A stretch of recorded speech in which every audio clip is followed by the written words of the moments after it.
أعوذ بالله من الشيطان الرجيم ومن حيث خرجت فول وجهك شطر المسجد الحرام وحيثما كنتم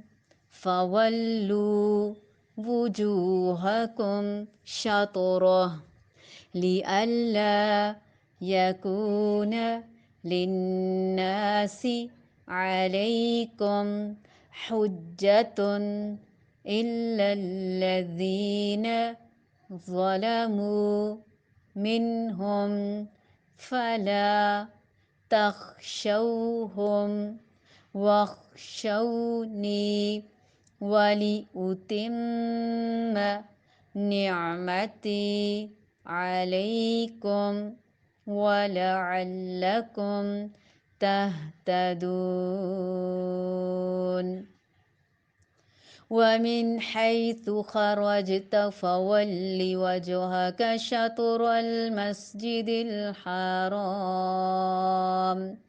وحيث ما كنتم فولوا وجوهكم شطره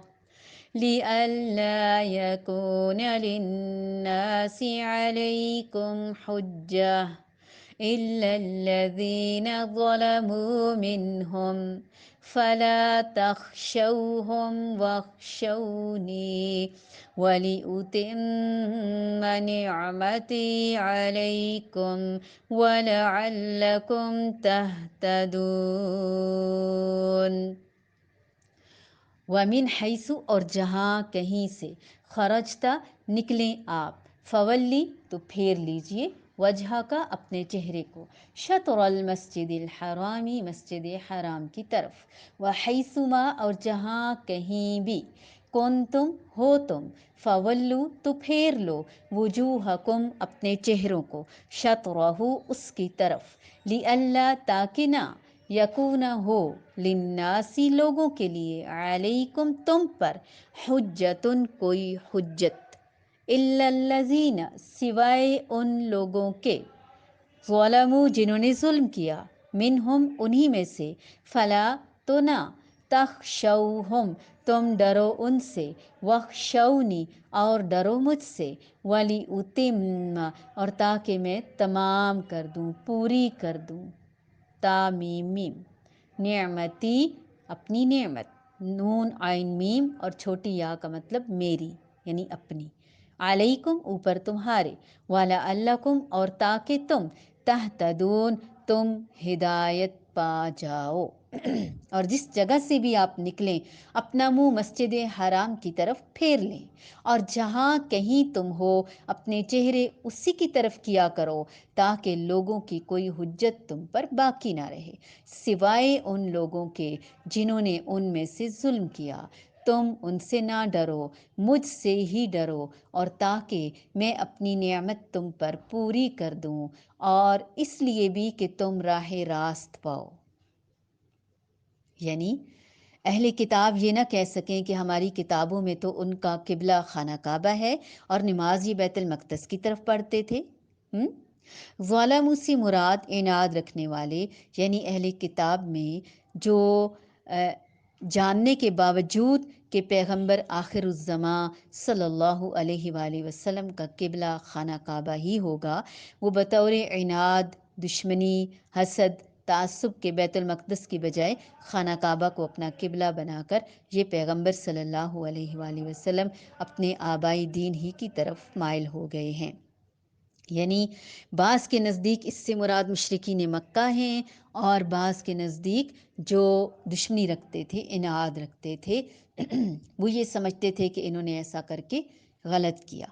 ظالموں سے نہ ڈرو ان کے ظلم اور ان کے شرک اور ان کی لا یعنی لا حاصل باتوں کی پرواہ مت کرو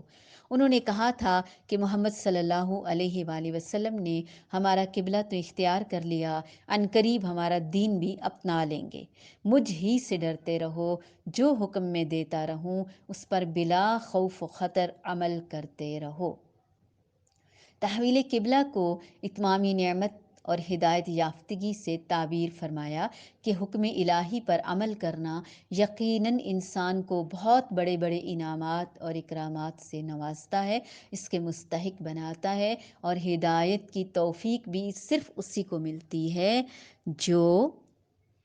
تلاش کرتا ہے۔ ہر نعمت بن مانگے مل جاتی ہے، لیکن ہدایت کی نعمت مانگنے پہ ملتی ہے۔ تو گویا مسلمانوں کو بار بار یہ تنبیہ کی جا رہی ہے، یہ حکم دیا جا رہا ہے کہ تم جب جہاں کہیں ہو اپنا قبلہ درست کرو، اپنا رخ قبلے کی طرف موڑ لو، اپنے اعمال پہ نظر رکھو، کہیں تم ڈسٹریکٹ نہ ہو جاؤ۔ اب وہ لوگ کہتے ہیں کہ یہ کیسے لوگ ہیں، کبھی کدھر منہ کرتے ہیں کبھی کدھر منہ کرتے ہیں،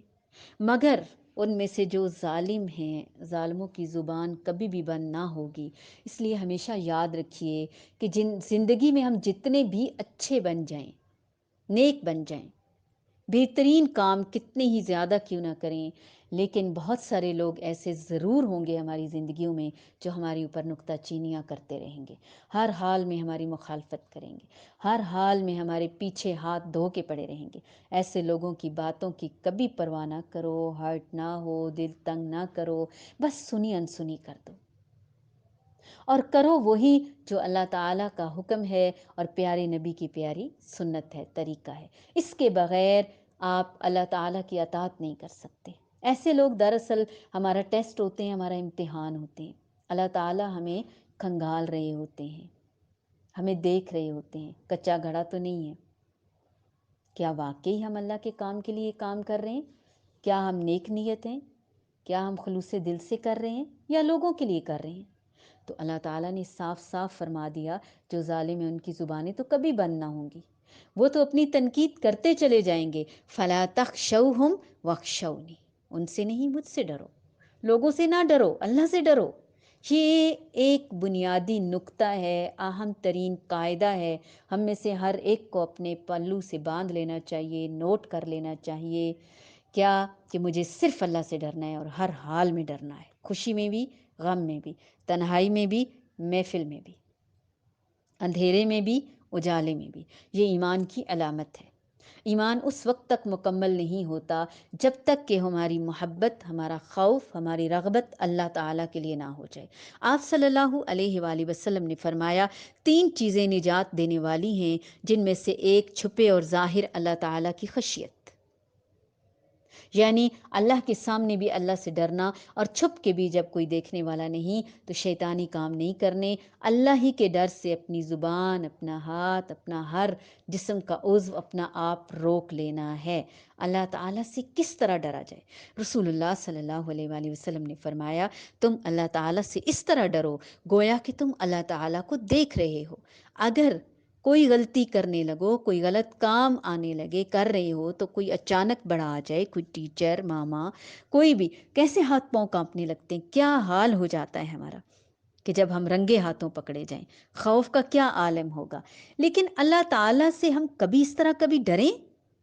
ہمیں پسینہ آ جائے، ہم لڑکھڑا جائیں، گھبرا جائیں، ڈر جائیں، ہم پہ خوف طاری ہو جائے، اللہ دیکھ رہا ہے،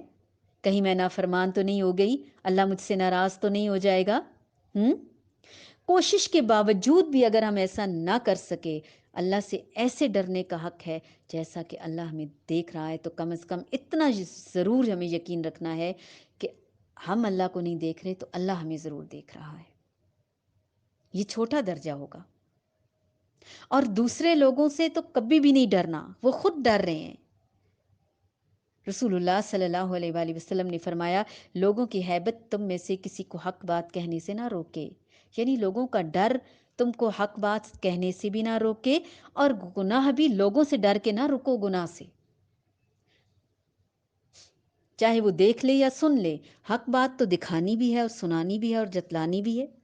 انسان جس چیز کو حق سمجھتا ہے اسی کو بیان کرے، لوگوں کے ڈر سے اپنی گواہی بالکل تبدیل نہ کرے۔ وَلِأُتِمَّ نِعْمَتِي عَلَيْكُمْ وَلَعَلَّكُمْ تَهْتَدُونَ، اور تاکہ میں تم پر اپنی نعمت کو تمام کر دوں تاکہ تم ہدایت پا جاؤ۔ ومن حيث خرجت فول وجهك شطر المسجد الحرام وحيث ما كنتم فولوا وجوهكم شطره لئلا يكون للناس عليكم حجة إلا الذين ظلموا منهم فلا تخشوهم واخشوني ولأتم نعمتي عليكم ولعلكم تهتدون.